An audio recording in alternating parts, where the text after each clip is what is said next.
with Pierre de Klerk, Managing Director of Boutique Investment Partners. BIP manages Delta's funds along with the funds of our sister company, Delta's Financial Services. Hello, Pierre.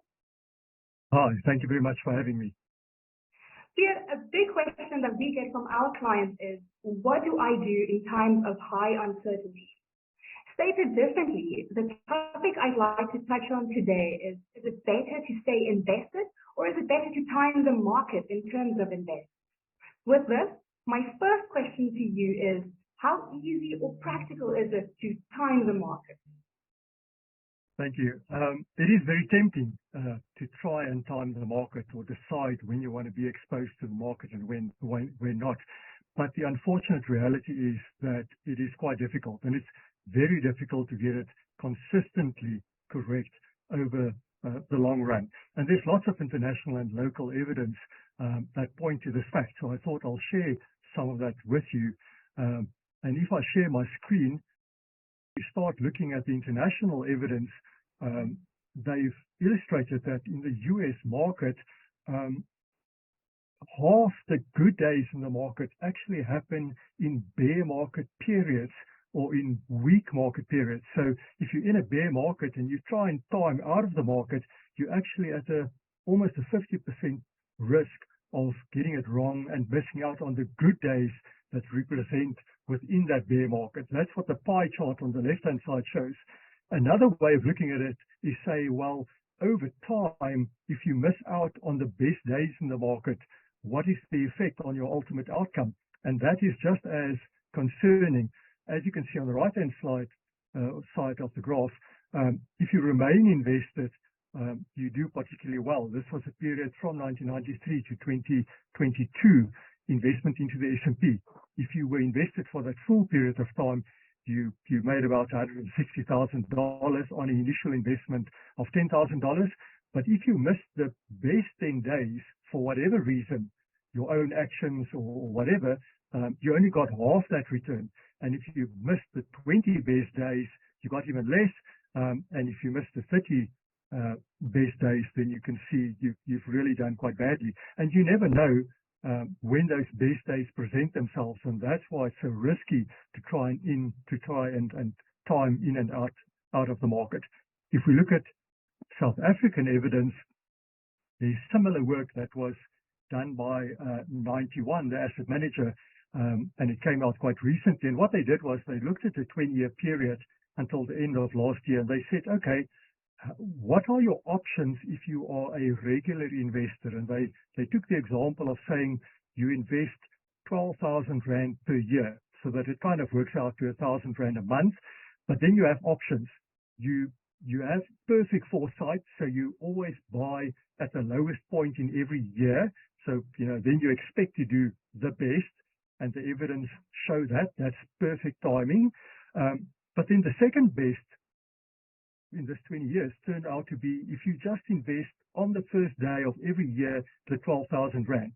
So not wait, don't average it in by investing 1,000 Rand every month, don't try and time it.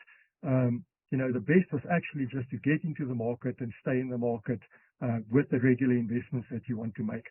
As I mentioned, Rand cost averaging works well, but in this 20-year period, it didn't work as well as just being, in the market.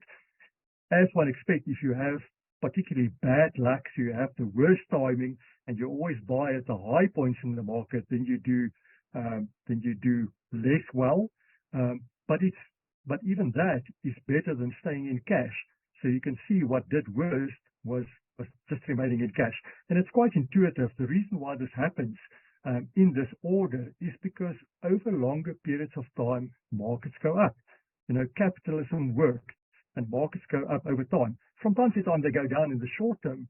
But if you stay invested and you measure it over long periods of time, just being in the market actually works. Back to you. Thank you, Pierre. Yeah, so from what I hear, it definitely sounds as if it could be an option to rather stay invested in the long run, especially if you try to time the market and ended up losing out on some of the best days. Now, for me, I would just like to know if it is so difficult to time the market, why is it so difficult? What is the reason for that? Good question, and the answer really lies in the correlation between what happens in the short term with the correlation of what happens in the long term, or putting it a different way, things tend to work the way they should over the long term. So capitalism works, markets go up over the long term, but in the short term, things are very random. Anything can happen. And I actually thought of a sports analogy. If you look at if you watch a rugby match or you watch a hockey match, and there's a good team playing against a weak team, then you expect the good team to win and do well, but you kind of expect it over the full run of the game, over the 60 minutes or the 80 minutes or the 100 minutes. As we all know, anything can happen in the first 5 minutes because there's just a bounce of the ball and the weak team gets the ball and they score and they're ahead after the first 5 minutes. Now, it shows you in the short term, anything in life can be very random, but in the long run, the established processes kind of exert themselves. And investments is the same, and that's what this graph shows. It shows the correlation between the valuation that you invest at and the outcome. So you want to invest in cheap opportunities because you expect their value to increase. So if we think of shares, you want to buy shares cheaply because you want their value to increase over time. Now, what this graph shows is that it works over the longer term. If you look at 10, 11, 12 years, if you buy shares cheaply, you get good outcomes. There's a high correlation between good outcomes, good returns, and the low valuations at which you want to buy it. But interestingly enough, in the short term, it's very random. If you look at 1 and 2 years, there's a very weak correlation between buying cheaply and getting in the immediate future the payoff from that good valuation. Putting it a different way, you can buy good value, cheap shares, but in the short term, it might still be the more expensive shares that keep on going up and keep on getting more expensive and more expensive and more expensive. And only in the fullness of time, in the longer run, does that revert.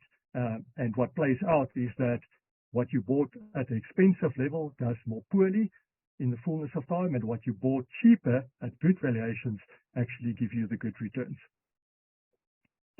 Okay, yeah, I see. So in this case, what are the practical and sensible approaches for clients to take? I think what is sensible and practical is to diversify your portfolio well. And that speaks to diversifying between asset classes.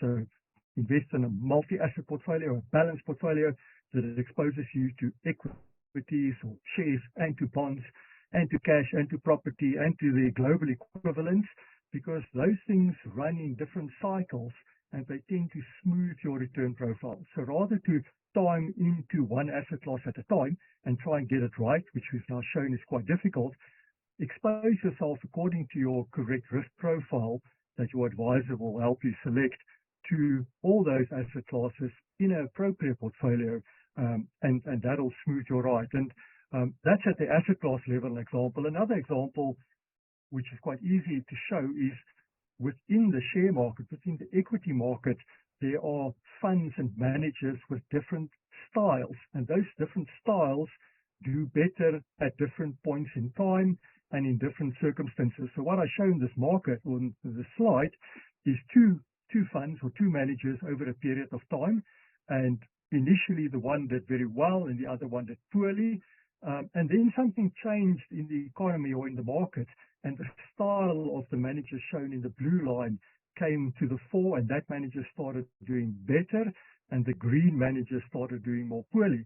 Now, what is the risk of timing? The risk of timing between managers, for example, is that you are so disappointed by the time that you get to the bottom of the blue line that you sell the manager or the fund there, and you buy this green line manager that have done exceptionally well and looks like a no-brainer at that point in time. But you do it just in time to be caught up in the reversion of those two managers.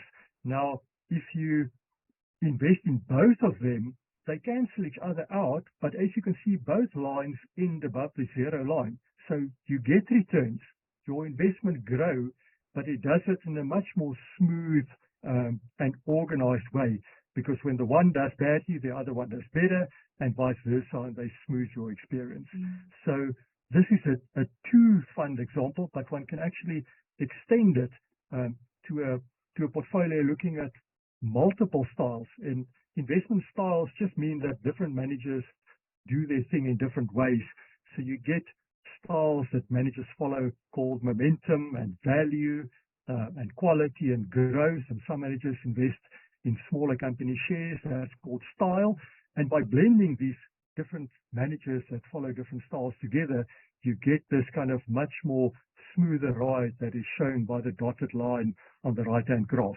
And this is the kind of work that happens in investment portfolios, and this is the kind of work that your advisor will help you, to implement with your investments. Thank you, Pierre. From my side, I would like to add that at Delta Pool, we definitely recommend that our clients either sit down with us or with their financial advisors, if they have others, just to make sure that the right investment strategy or portfolio is set up for the specific client's needs and goals. Mr. de Klerk, it has been a privilege to talk with you. Thank you very much for your time. Thank you for having me.